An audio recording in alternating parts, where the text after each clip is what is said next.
This is Josh Rubin from East-West Healing and Performance. Today I want to talk to you about, we could talk about piriformis syndrome. What I'm really going to show you is how to stretch the piriformis doing myofascial stretching. This is once again based off the work of Guy Voyer out of Sutherland Academy in Toronto, Canada. So you can check out his work if you Google Guy Voyer, G-U-Y-V-O-Y-E-R, or go to osteopathy.ca.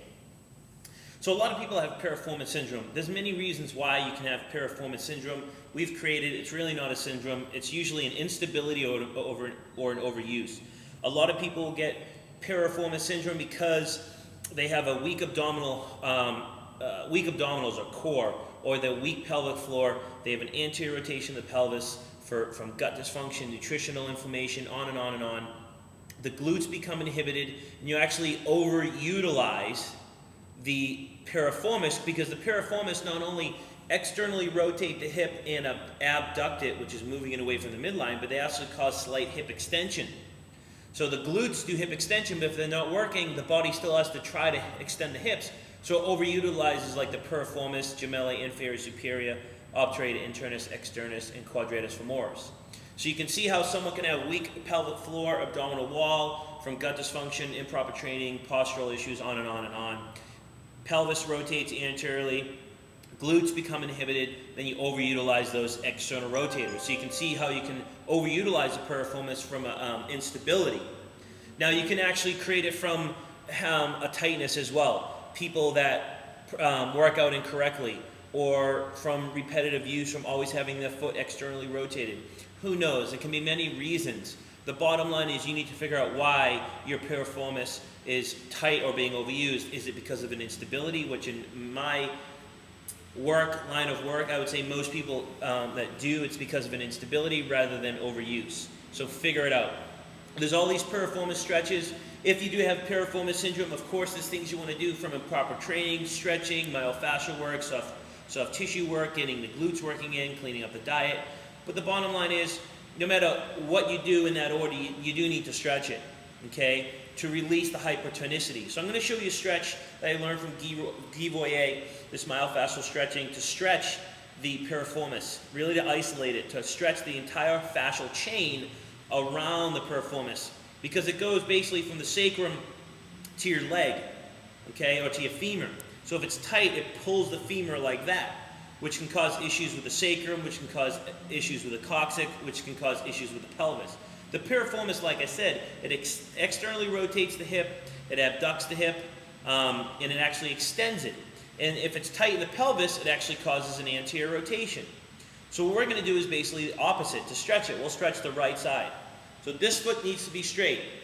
You want slight posterior of the rotation of the pelvis, to slightly tuck the pelvis under. You don't want yourself slouching like this. You still want to be up straight though, but you don't want the pelvis like this, meaning you don't want to be like this. You want slight posterior rotation in the chest up, okay? The left leg is going to be straight and extended.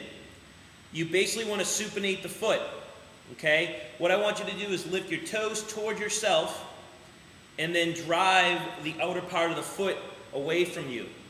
So toes forward and drive this part of the foot that way. You can see I'm creating more of an arch. That's supination. This foot, we're going to do the opposite of what the piriformis does. Okay? We're going to adduct it, okay, and internally rotate it, and then you're basically going to pronate your foot.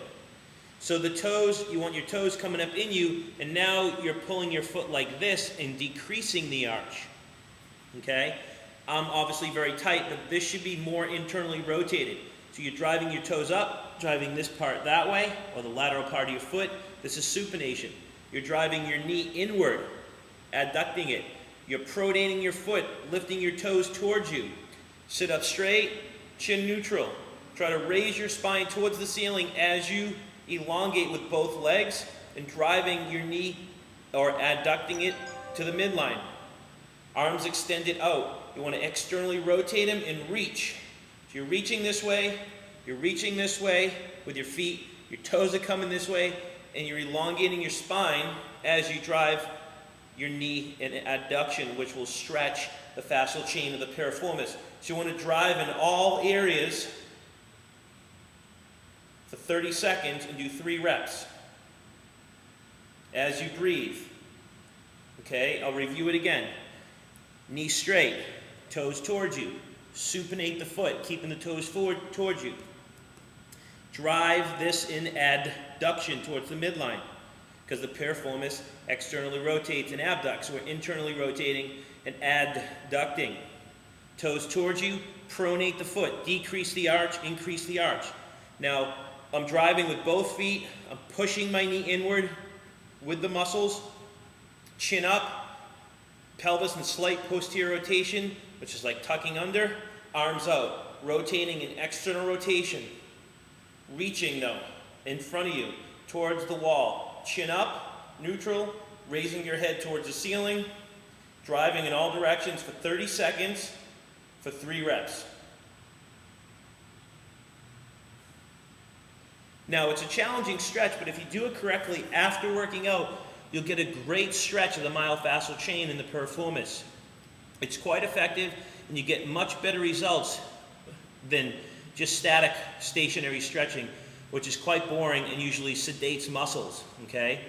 So this is like basic technique, like I said. It can be used for many different people. Obviously, if they have a tight piriformis, you want to use it with them. You want to make sure by assessing them. So hopefully you've learned something today. I've been out of the loop for a while. I was on business for a long time, then I was visiting some family, but I'm back. I wanted to get something up, so hopefully you enjoyed this clip and you apply it to yourself and to the right person that you're working with.